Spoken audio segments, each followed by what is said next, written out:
Mr. Speaker, I think the mother of all U-turns is him saying that they're not increasing fuel duty. That is news to us because last week the Chancellor stood up and said the fuel duty was going to increase in September. The Prime Minister told us at the start of the year that the cost of living was his #1 priority.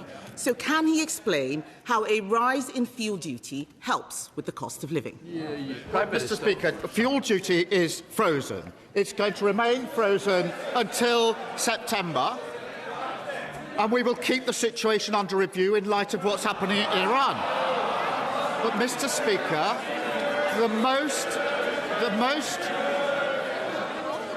Speaker, the most important issue is de-escalating the situation. After all that, she said... Order, order. Enough is enough. I can't hear it. Who wants to lead the first ones out? Right, we'll have a little bit more silence. Prime Minister. The Prime Minister seems to be asking last week's questions. This week, I'm asking about fuel duty.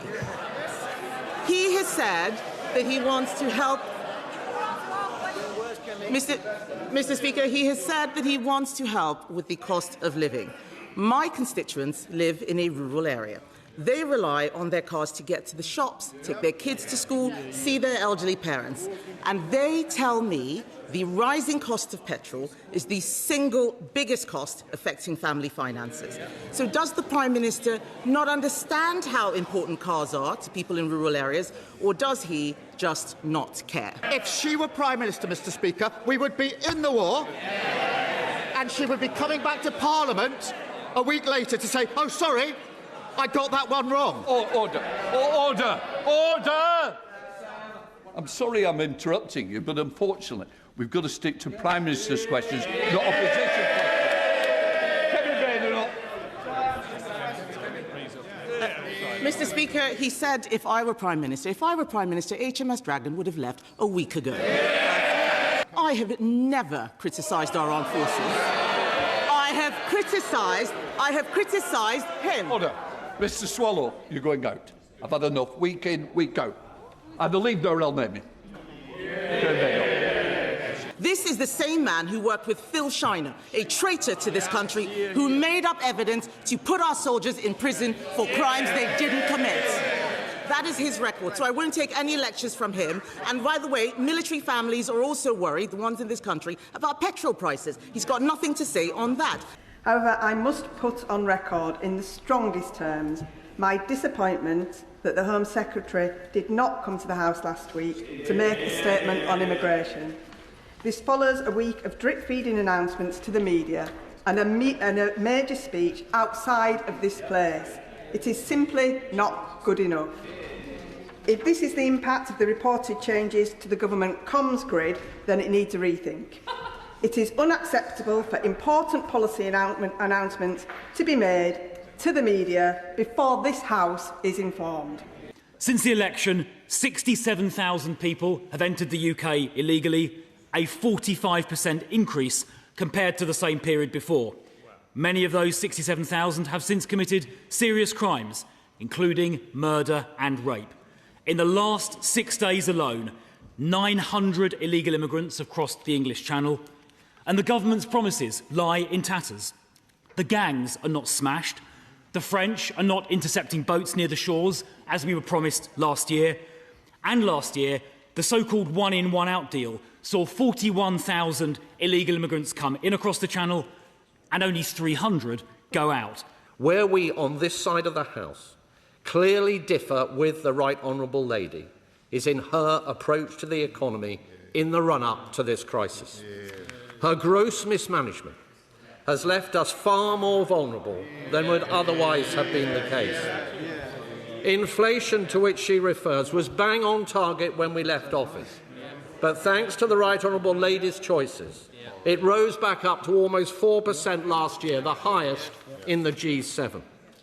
And inflation remains elevated.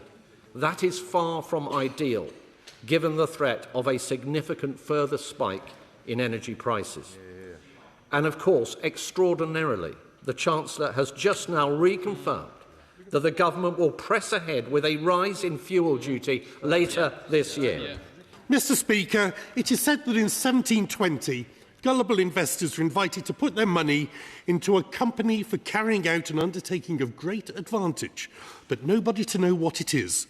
Today, the Chief Secretary appears to be reviving that proud tradition. So before we rush headlong into constructing the world's most elaborate digital clipboard, the government should recognise some serious concerns. If their system fails, it will be expensive. If it's hacked, it will be dangerous. And if it expands, it will be intrusive. So what exactly is the overwhelming crisis in British life that requires all three? The Prime Minister has already admitted that he knew Mandelson had maintained his friendship with Epstein even after the latter's conviction for his terrible crimes. That was a bad choice, and it's a choice that we can now read about in black and white, Madam Deputy Speaker, on page 11, where the Prime Minister was told after Epstein was first convicted of procuring an underage girl in 2008, their relationship continued across 2009 to 2011, beginning when Lord Mandelson was Business Minister and continuing after the end of the Labour government. Mandelson reportedly stayed in Epstein's house while he was in jail in 2009. The Prime Minister knew all he needed to know. It was on him. It's on him now. He let his party down, he let his country down, and I very much doubt that either will trust him again. Dr. Keir Starmer. Thank you, Madam Speaker. The Minister will know that at the moment the Government is putting through a bill about the duty of accountability and candour. One of his ministerial colleagues sat just down from him will confirm that it requires ministers to answer questions with candour. 3 members of this House asked the Minister what the payoff was for Mandelson several weeks ago, and he refused to answer. So I'd ask him to reflect on whether he acted with candour.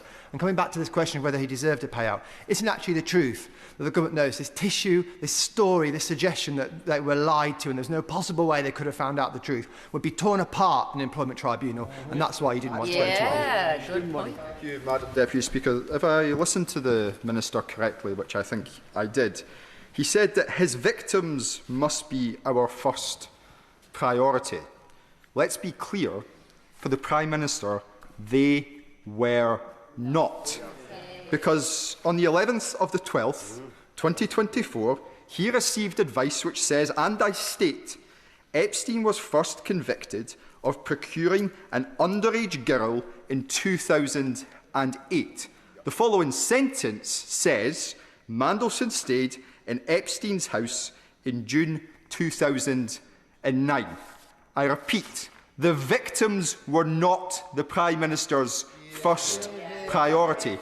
So that being the case, how can the Minister, with a straight face, stand at that dispatch box and say we must learn this hard lesson and end a culture which dismisses women's experiences when it was the Prime Minister who chose to ignore those experiences, ignore those facts and appoint Peter Mandelson in the first place? We celebrate the service of our armed forces and we rightly treat defence matters, wherever possible, as bound by a united focus on the national interest. But it is precisely that focus on the national interest which requires us now to acknowledge that the past 2 weeks have been a disaster for this country. Our allies in the UAE, Bahrain, across the Gulf, have criticised this country for its, quote, slow and, quote, weak response to date. The Cypriot High Commissioner and the President of Cyprus have publicly expressed their disappointment and dissatisfaction. Why? Because we have exposed their people, our people, to drone attacks as targets, placed weapon systems on their territories, made solemn undertakings over many years to them, and now failed to come to their defence in time. It did not have to be this way, Mr. Speaker, so we must ask, how can this possibly have happened?